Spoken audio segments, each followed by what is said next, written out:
Hi, I'm Rick, one of the mods of r/Clash of Clans, and it's just me and you today. Admittedly, it'll be a bit of a one-sided conversation, but let's try it out.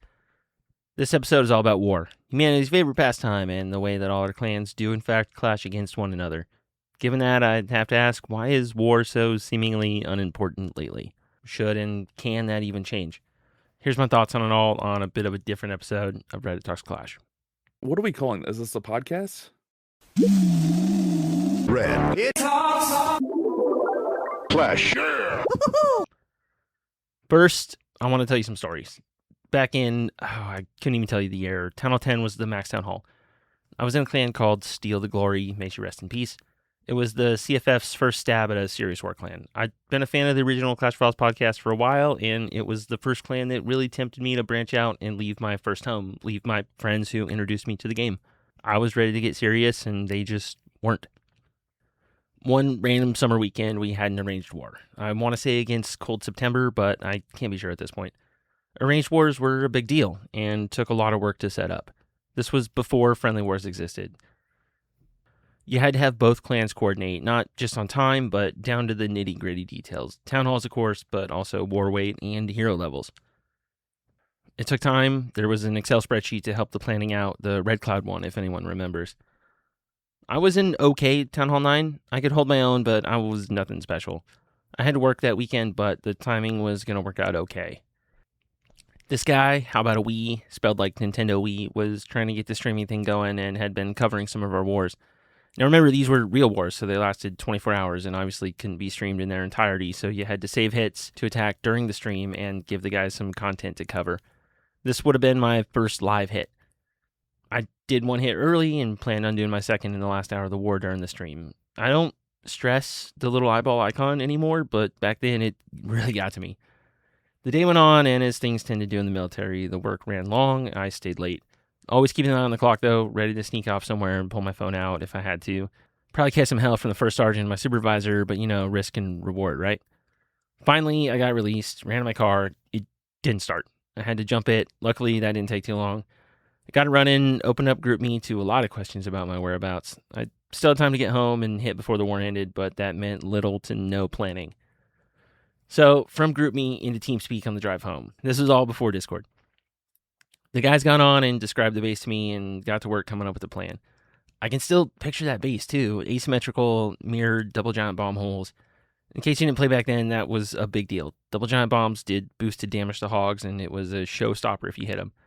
So you had to either avoid them or pre-trigger them with as few hogs as possible before your main pack crossed that compartment. It took skill, and it's why Town Hall 9 remains one of my favorite eras of Clash. So, because the positions of the double giant bombs, everyone wanted me to run a Lalo. I still haven't figured out how to run a good Lalo, so that was off the table. So, I'm halfway home, 20 minutes left in the war, and now the guys need to coach me through pre-triggering these bombs. So, we switch over to Twidla, which was a shared whiteboard, basically. Multiple people could log into the chat, and everyone can draw on it. I propped my phone up on the dash over my speedometer, and I kept driving while I watched the plan unfold. I don't recommend anyone do that. It was incredibly stupid. But we went over the plan repeatedly, where to enter with my golems and heroes, how many hogs on which defenses, precisely when and where to send my 3 hogs to disable that double giant bomb spot on the backside. I made it home. I had time to open the stream and even hear the commentary as I hit with the totally not distracting 5-second delay between what I was doing and what everyone in my clan was seeing. And I failed it. Whiffed real bad. We lost that war. Some others failed at the end too, so it wasn't all on me, but it, felt bad nonetheless. But it wasn't really that bad. The game was hard. Consistently tripling was rare, especially in these wars where nobody admitted it, but half of everyone ran bases tested in Xmod or iMod or just used it themselves to cheat and win. Yes, kids, there was a time in Clash where cheating was actually a thing, and it helped. Anyone who was constantly tripling, you just knew was modding. Tripling was rewarding, but failing wasn't such a letdown. It was expected, to be honest. We had a lot of wars like that. I miss Steal the Glory still, and it's a damn shame what happened to that clan. Nat. Now, indulge me and let me tell you another story. A year or so after that, I floated around and found a home with some great guys. We eventually started our own clan. Control-Alt-Wiz. I still don't know exactly what the joke was there, but I couldn't talk him out of it, so, whatever. Caw was born. And we did great. We immediately started winning. Recruiting was easy. Engineering was starting to spread, and I made my first alt account. Not a pure, true defenseless, because, where's the fun in that? I built a bunch of my level 1 walls, named it I Got Wood. The plan was to wait until someone reported it, then I'd upgrade those walls once and use my free name change to be rock hard. Rinse, lather, repeat until I either ran out of gems or innuendo to match my walls. That never happened, luckily, though. And engineering was strong. For anyone who didn't play back then, the game didn't used to make you place all defenses other than that cannon you get in the tutorial. So you could have a fully maxed offense Town Hall 11, and it would be sorted on the war map as about a Town Hall 6 or 7 during war spins. You could manage your roster to basically always have a huge advantage. 0.5 was also pretty big at that time. 0.5 is kind of a more temporary form of engineering. You'd max Town Hall 8, for example, upgrade to Town Hall 9, and only work on offense. No expos, no new sweeper, no 4th air defense. Only heroes, labs, CC, troops, etc. Then you have your offense of a developed Town Hall 9, but the defense, and more importantly, war weight of a Town Hall 8. You'd be in 8.5. Get it? So my defenseless Town Hall 11, Wood for short, could easily triple the enemy number 1 and 2 bases on the war map, which are almost always Town Hall 10s.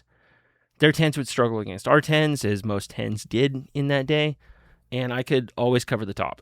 We won wars. We won a lot of wars.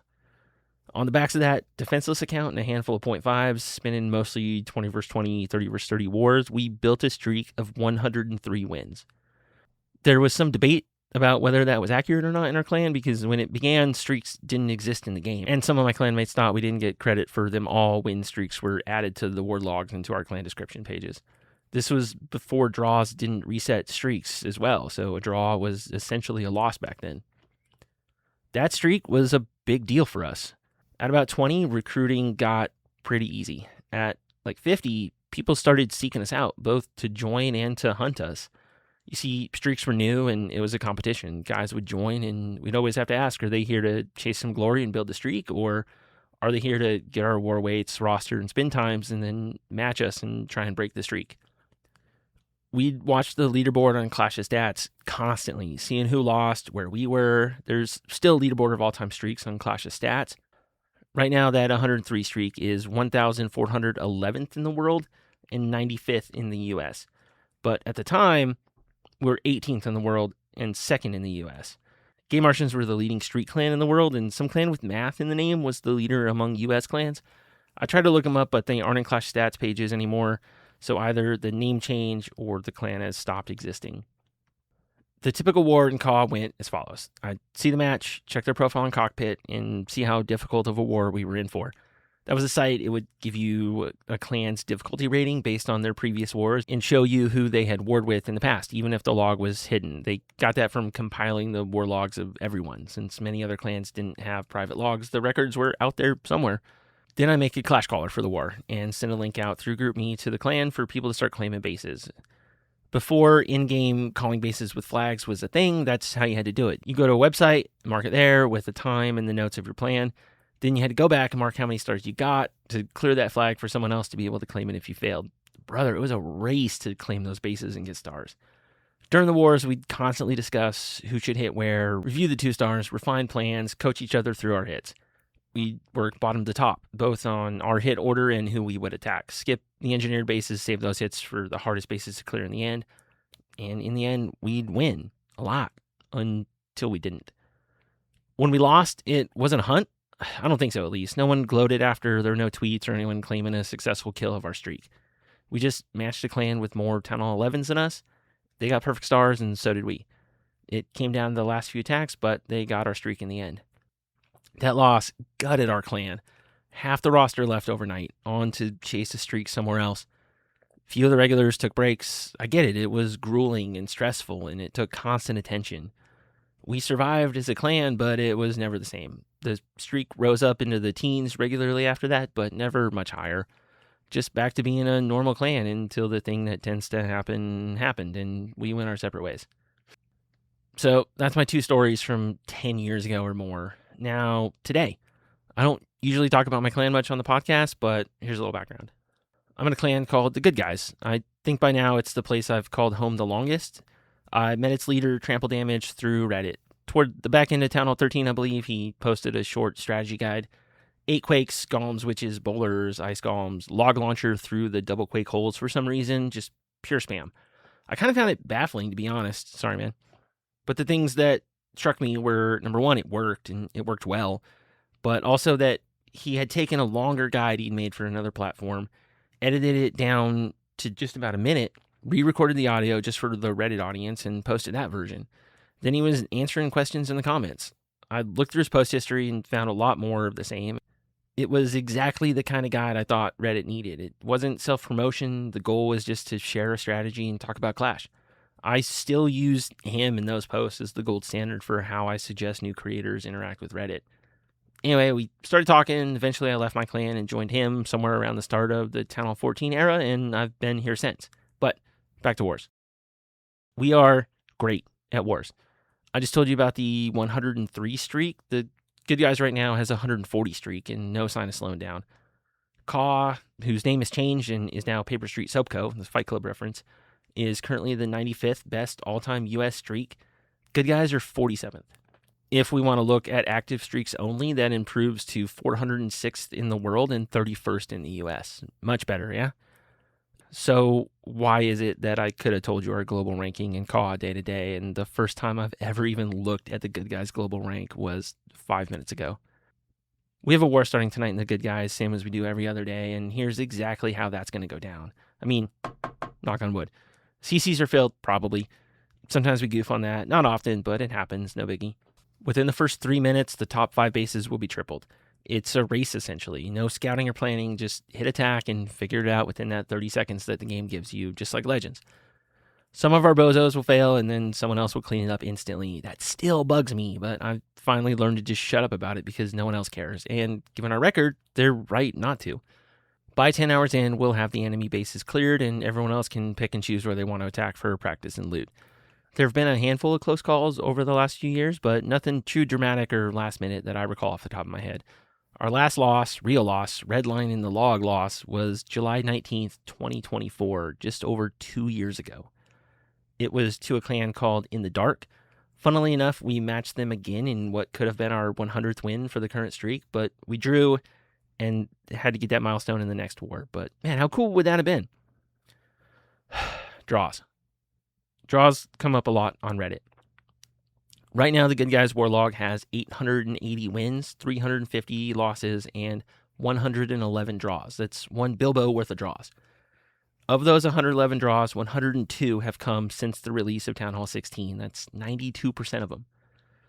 Pre-TH16, our clan averaged less than one draw a year. During the year of Town Hall 16, we had 30. Town Hall 17, we drew 39 times. So far, 8 months into Town Hall 18, with 4 months still to go, we're at 33, on pace for 49 winnerless wars. Year over year, that's 25% of our wars ending in draws at Town Hall 16, 34% at 17, and so far 43% this year. This is just one data point, though, in the experience of one clan. We spend 25s or 30s, usually, all Town Hall 18, no real rush to counts. We win the majority of our wars, 57% so far in 2026. From what I see, the clans that post war logs with much higher draw rates seem to be spinning 40, 45, 50 versus 50 size clan wars. I don't have any data for that, though, just to be intellectually honest about it with you. But we were given some recent data through Ferry's interview with Judo in the Judo Talks 2026 series. Quote, from February to June this year, about 9.5% of clan wars ended in a draw. But if we look only at clans made up of Town Hall 18, that number rises to 20%, end quote. So that means the average Town Hall 18 in a mostly Town Hall 18 clan is drawing only 1 in 5 wars. The Good Guys are drawing 2 in 5. And I see clans constantly posting on Reddit that seem to be drawing 4 in 5. The question now is, are draws really a problem? Are we outliers, and are the clans I see posting to Reddit the extreme outliers? Us and those clans too, if we aren't drawing, we're winning. So the other end of that spectrum would seem to be a good number of clans are either drawing or losing. I don't know how big of a problem it is in the eyes of Supercell or for the true average player worldwide. I do know that it's a problem for me and many other players like me. So what can be done? When draws come up on Reddit, they usually come up in the form of a proposed solution. It's almost always presented as an obvious or simple fix, but I don't think so. There's always knock-on effects. Change one thing, and there are always secondary, tertiary, quaternary, whatever fifth is, consequences and considerations. So let's go through the more common ones and look at pros and cons. Number one, most common suggested fix are by far tiebreakers. And the most commonly suggested tiebreaker is, of course, time. Fastest average triple speed wins. It's what esports and ranked mode use. It's a metric we all know the game is capable of tracking. The bones are there in the code just waiting to be implemented, right? But is speed a good tiebreaker? I don't think so. One of the few pros of the easier meta that we have lived in the last few years is the wide variety of attacks that are viable. Players can pick and choose what they find enjoyable and work on it to start finding success. The triple rates of various attacks can be equal, but the speed required to execute those attacks rarely is. I've been using Hydra variants for the last few months since the Duke was introduced, and it's very fast. I love the new 4x speed button, rarely get to use it. My Hydras are tripling or dead by the 2-minute mark most of the time. I don't think it's the strongest attack in the game right now. Maybe that's mono arrow, charging into super bowlers or throwers even, but those are slower attacks. In other metas, we've had Warden Walks and Fireballs and RC charges and more recently Duke charges. Those are skilled, fun attacks, but they eat up time. Keeping the overall difficulty the same, but adding in a time-based tiebreaker means those equally successful or even better hit rate attacks just become a liability. We saw that play out in esports back when time was a bigger concern. Although time tiebreakers didn't really happen as much as people imagined, they still did affect the preferred meta attacks, just in case. In normal mode wars, they absolutely would affect the meta. We have a guy, Wu, not that one, who did these incredibly long Warden Walk Fireball attacks and got amazing value. It was so fun to watch, and he had a great hit rate. I can't imagine losing a war because his triples took 2 minutes, 50 seconds, and an entire other clan spammed dragons and finished on average 30 seconds faster. Who wants that? The other common tiebreaker suggestion is fastest to clear the board. First clan to get max stars wins. Sounds fair on the surface, but do you really want to lose the war because the spin took longer than average and you matched an Indian clan with a 2 a.m. start time? So you bring that up and they say, well, not time to max stars, but fewest attacks to get a perfect war. Again, that sounds reasonable, right? But let's play that out. Wars last 24 hours, and that flexibility is important. Some days I'm one of those bozos blindly hitting whatever top base I can in the first few minutes of a war. That would benefit my clan. Other days I'm busy knocking out hits in the final hours. We have people all over the world with lives of their own who can't always hit early. Who wants to metagame like this, where you stack rosters and manage spin times so the best attackers can hit bases first? Not that scouting attacks are really needed anymore or even used, but there goes that strategy as well. I'm just against anything that's going to bring in outside considerations like that metagaming into war strategy. It should all be internal to the game, attacking and defending, and keep it simple. I've brought it up in the past, so have others, but draws just aren't a problem and never have been for CWL. One-hit wars eliminate the issue of draws. Draws, of course, do happen. We've had 2 that I remember, but percent-wise, it's much closer to the rate of draws to normal wars pre-Town Hall 16. A few months ago, we did an episode called The Highest CWL Hit Rates of All Time. There have been higher since, mid to upper 80s in non-modifier leagues. The first month of the new CWL, I believe, I looked at the amount of draws in Champs 1 and Champs 2, and there were 6. 4 in Champs 1 and 2 in Champs 2. Single hit wars solved the problem despite insanely high hit rates. Would that work for normal war? I don't know. There's drawbacks. The pressure of CWL single hit wars, it wears on people. I think we all saw that happen in June with 3 CWLs in 5 weeks. Also, 2 hits are how war has always been. Fallacy or not, I think that has some value in maintaining. There's a safety net with 2 hits. It feels more like a clan effort, covering each other than the cumulative effort of individual hits that is CWL. I think it could work. Obviously, just the loot and ore available, but that's simple enough. I just don't know if it's the best approach. I like how CWL and war feel different, and I wouldn't want to dilute that. Now we have modifiers in CWL, and I don't know how much the fear of draws becoming a bigger problem influenced that. I thought I'd hate it, but I'm on board now, and it's fun. It works. I'm happy. Another common pitch is to bring modifiers to regular war. The concern there is spreading the matchmaking pool too thin. Would it? I don't know. Ferry said it was the main concern with that solution, and I trust that. It makes sense. I got to think, though, would we even want to do that? We have a 140 win streak, and that's pretty cool. And we'd be gambling that for what benefit? Some more wins, maybe. Definitely more losses. We lost 6 of our 7 wars in our first modifier CDUL. I mean, I'd be on board with it for the challenge, but I'm 1 vote in the entire clan. Making a modifier optional spin, how many clans would use it? You have to make it worthwhile to give up the guaranteed draw loot. And, well, I say loot, but I really mean ore, because who cares about the golden elixir you win from ore nowadays anyway? That's an economics problem that I'm sure can be worked out, though. So, maybe? But it wouldn't work if not enough other clans opt into that system, and the pressure of added ore rewards or whatever, that can backfire too. We've already seen repeated changes to rank mode to decrease the stress and pressure of that. Could they make it a non-optional thing? If you go by a CWL league, that really restricts the pool, and we can find out exactly how much. It would make war nearly impossible for clans in higher CWL leagues. If it wasn't mandatory based on league, how would it be determined? Is there a fair way even? They've told us a bunch recently they want to respect us clashing the way we want to clash, so I just don't think that's a path worth exploring. Well, Rick, now that you've shot down those ideas, what does your brilliant ass think would work? Excellent question. I think there's 2 ideas I really want to explore here. First, some kind of sudden death. If we draw, maybe there's an option to repeat the war with modifiers or just 1 hit for increased rewards. Again, make it tempting, but it can't be too tempting, so it's not gameable. Or maybe we just choose 5 bases to do a sudden death on the side, friendly war style playoff. Then backdate the win in the log pending that result. As long as you let us spin those accounts again for normal war so they don't lose out on loot or stars or whatever they care about. I don't know, could be fun. Being the chosen champion in your clan to go fight the elite of theirs. Probably a nightmare to program, but I think it's an interesting idea at least. But honestly, all that stuff is just a band-aid to the real problem. I'm going to sound like a broken record here if you've been listening to RTC frequently, but the base game needs to be harder. Sadly, I just don't think that's a realistic option that Supercell would consider. We all asked for a harder game coming out of Town Hall 14, and we got it, and it scared the hell out of them how many people left. So that's why we have the game we have now. Hit rates that are climbing higher and higher each month, overpowered heroes and equipment that require more and more tweaks to modifiers to keep the game interesting across the different skill levels. It's hard to argue that it's not working. Clash is still here, still strong. But the catch is that the way the game has been now for years, the average player has never played a difficult game, and they won't until they advance enough to hit modifier leagues or start doing friendlies on their own. It's fantastic that there are outlets for skill expression where desired, but it's just not part of the world most players will ever be exposed to, and they might not even know exists. No one who's played for less than 4 or 5 years now has been trained to play a challenging game, so could we just drop that on them? Town Hall 15 is the recent memory go-to example, and it wasn't even the most historically difficult town hall.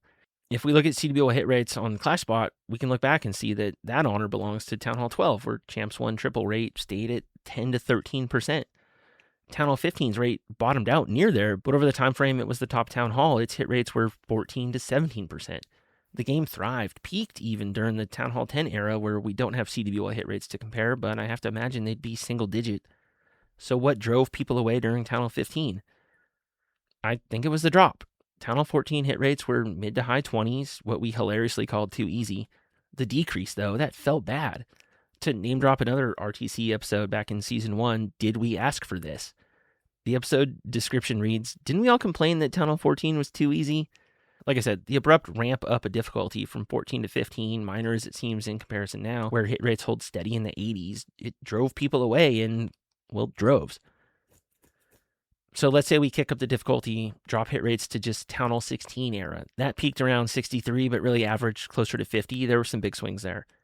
What would the drop from 80 to 50 feel like for the average player now, who realistically has never touched a meta below coin flip odds of success? Is that realistic to even ask for? The resulting loss of players from a drop of 14 points had people in Helsinki crapping pants. What would a 30-point drop do to them now?